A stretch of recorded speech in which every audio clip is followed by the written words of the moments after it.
कोकणातील हे अद्भुत शिवलिंग तुम्ही पाहिलंय का? तर नमस्कार मित्रांनो, आज आपण आलोय कोकणातील श्री सिद्धिविनायक गणेश मंदिर दाभोळे पोकरबाव येथे. तर या मंदिराची आख्यायिका अशी आहे की ओंकारेश्वर शिवपिंडी ही पुरातन शिवपिंडी आहे.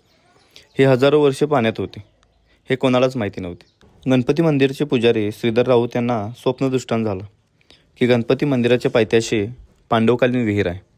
त्या पाण्यातून एक माणूस शिवपिंडी वरती घेऊन येतो आणि त्यांच्या हातात देतो. पिंडीचा शोध 2 वर्ष चालू होता.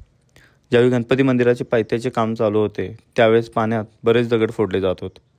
आश्चर्य म्हणजे एकच दगड शिल्लक होता. तो दगड पंचमुखीमध्ये गोलाकार वर्तुळ व त्यातच गोलाकार काळा दगड होता. गुरुवार दिनांक 14 डिसेंबर 1999 साली सापडला. जाणकार ज्योतिष श्री परमपूज्य गगनगिरी महाराज यांनी सांगितले की हेच ते शिवलिंग जे हजारो वर्ष पाण्यात होते. त्यानंतर या शिवलिंगाची स्थापना पाण्याजवळ केली. तर तुम्ही हे मंदिर पाहिलंय का?